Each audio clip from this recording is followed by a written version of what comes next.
시편 9편 1절로 2절 말씀 제가 봉독하겠습니다.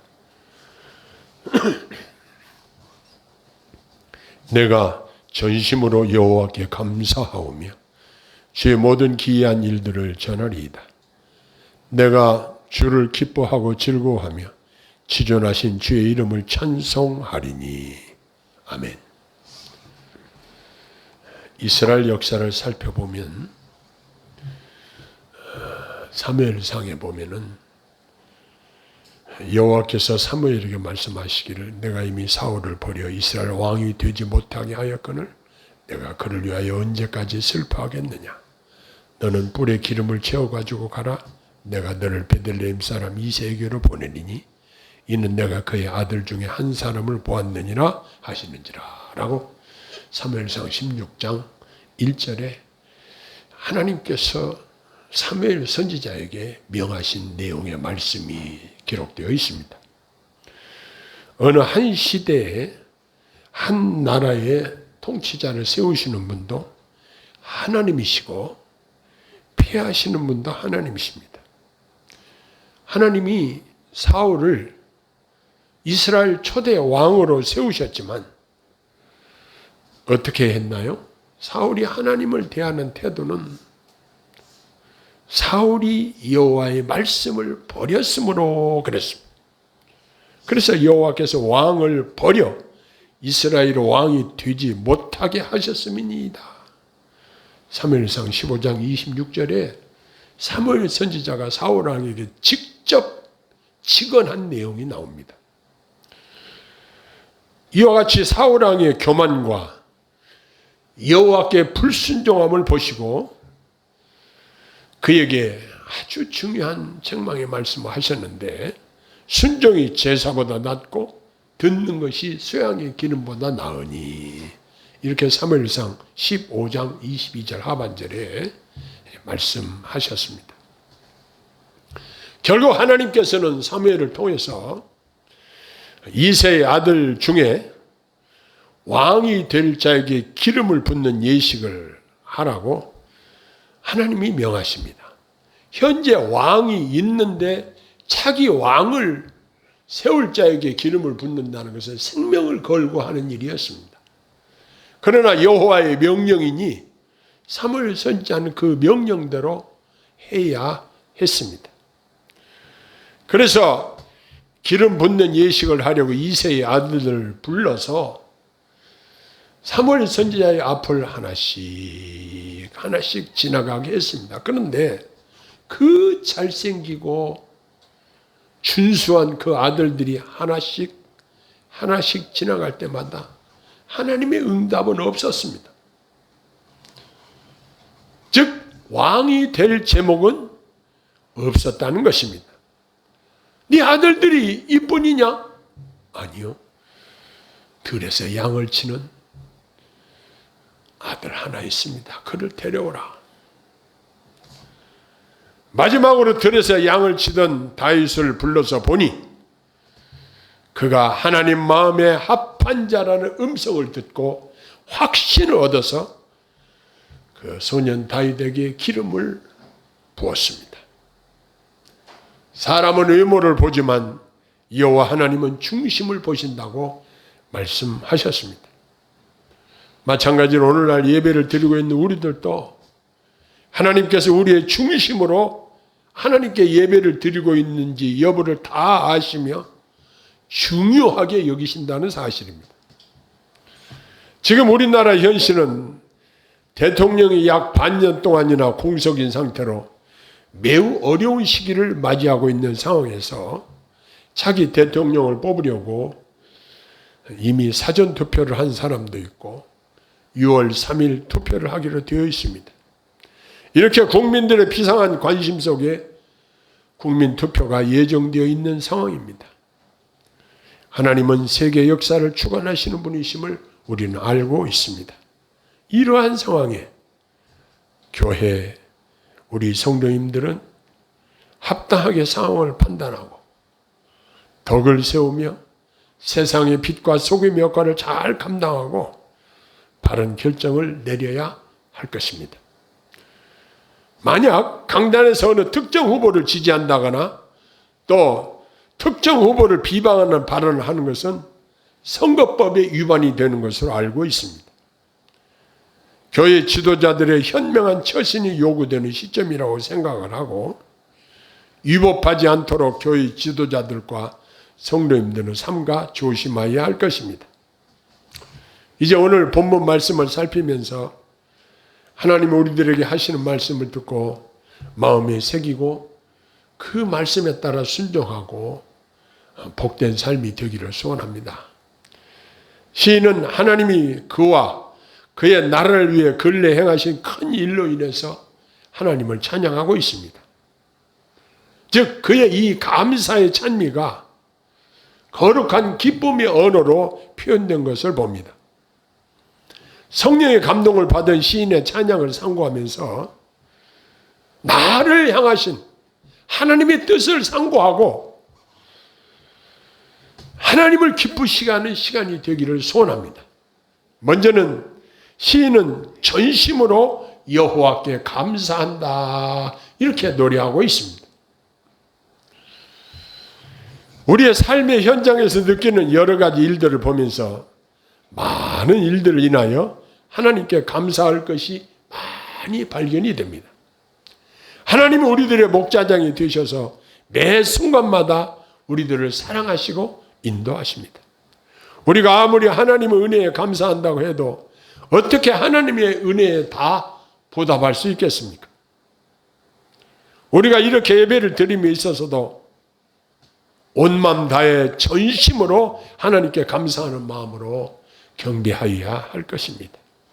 그저 몸만 왔다 가면 나 할 일 다 했다 생각하기보다는 전심으로 기도하고 전심으로 찬양하고 전심으로 하나님의 말씀을 받고 온 마음 다해 하나님께 감사를 표현해 드려야 할 것입니다.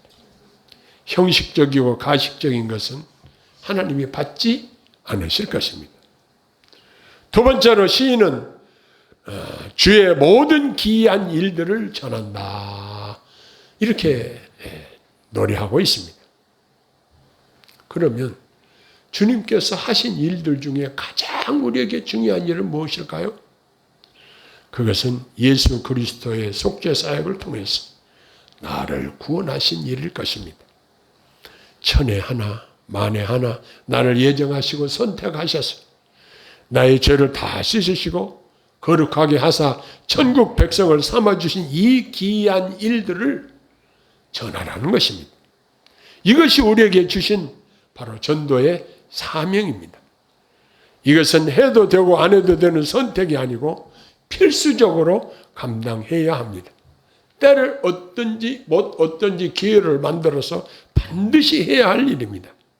최선을 다하여 이 사명을 감당해야 할 것입니다.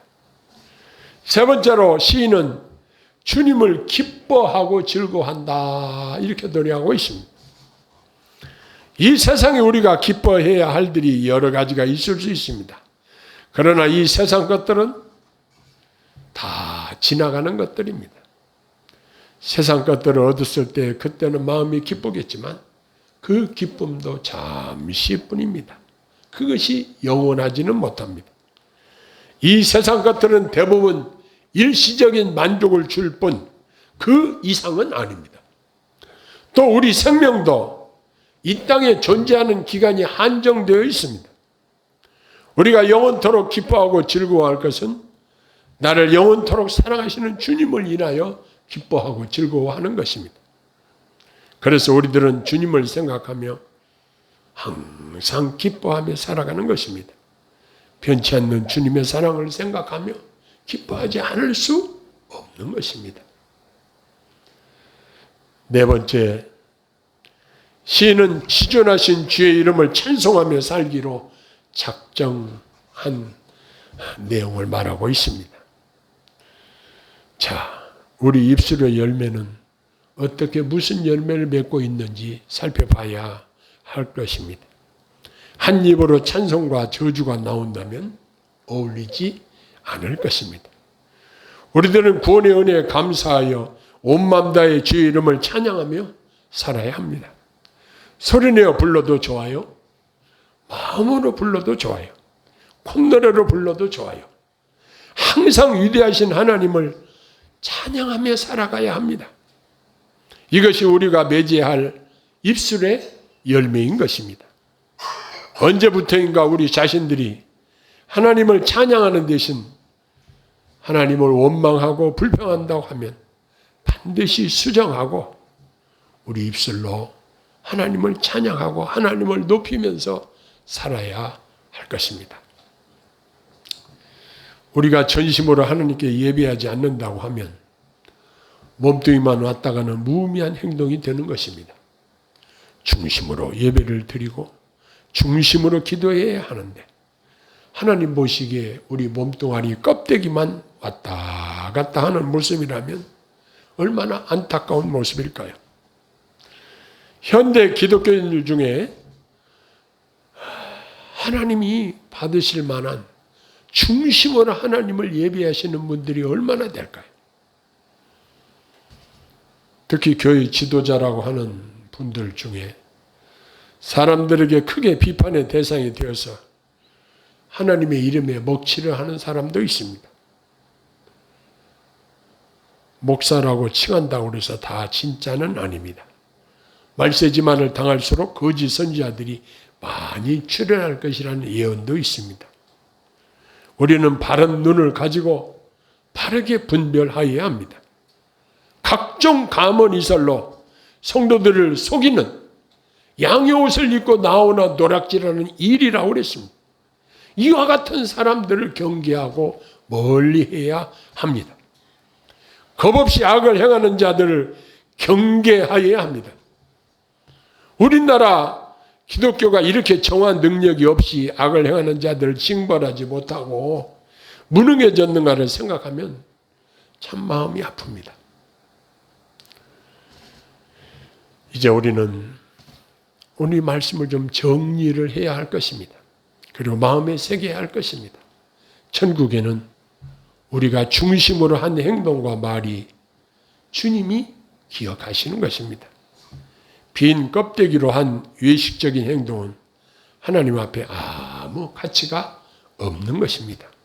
이러한 외식적인 행동은 하나님을 대적하는 것과 같은 것입니다. 이것은 외식적인 껍질로만 하라는 마귀의 꾀임에 넘어간 것으로 결국 하나님의 뜻과는 대치되는 하나님을 대적하는 꼴이 되는 것입니다. 이것은 마귀의 말을 들은 것이고 하나님의 말씀을 들은 것이 아니기 때문인 것입니다. 안타까운 현실은 많은 사람들이 그저 의례적으로 겉으로만 행동하는 것이 대부분 현실입니다. 그러나 마음 중심으로 행하는 사람이 바로 진정한 천국 백성인 것입니다. 오늘 우리나라에 복음이 들어온 지 100 몇십 년 됩니다마는 수많은 사람들이 교회에 출입하고 있습니다. 이렇게 교회에 출입은 하지만 중심으로 전심으로 하나님께 예배드리지 못한다고 한다면 하나님과는 상관이 없다고 할 수 있을 것입니다. 결과적으로 하나님이 이러한 행위들을 어떻게 생각하실까요? 중심을 한다는 말은 하나님의 이름만 들어도 마음이 기쁘고 즐겁고 하나님을 찾고 그런 사람들이 중심으로 하나님을 섬기는 분들입니다. 항상 하나님을 의식하고 살고 하나님을 인하여 즐거워하며 항상 하나님의 뜻을 살펴야 될 것입니다. 그런데 이러한 진실한 성도들을 찾기가 힘든 실정입니다. 말은 번지르르하게 하지만 실제로는 하나님과 아무 상관이 없는 자들이 있는 것이 현실입니다. 너무 가식적이고 형식적이고 껍질만 남아있는 현재 기독교인들의 모습을 우리는 바로 보아야 합니다. 중심에 하나님이 없다면 이방 종교나 다를 바 없습니다. 하나님보다 어느 특정한 사람을 다른 어느 것들을 더 중요하게 여기고 그것들을 생각하고 하는 사람들에게 하나님은 진심으로 하나님을 섬길 것을 하나님은 바라시고 계십니다. 우리가 중심으로 눈물로 하나님을 섬기는 것이 중요합니다. 그저 형식적인 예의를 갖추는 것은 중요하지 않습니다. 하나님은 우리의 중심을 받기를 원하십니다. 우리가 이것을 해결하는 방법은 다른 왕도가 없습니다. 어떻게 이 문제를 해결하겠습니까?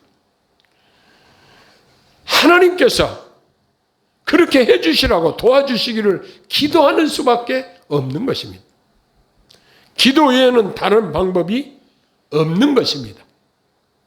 쓸데없는 기복적인 기도를 나열하기보다는 우리 자신이 하나님께 중심으로 전심으로 하나님을 섬길 수 있도록 기도해야 할 것입니다.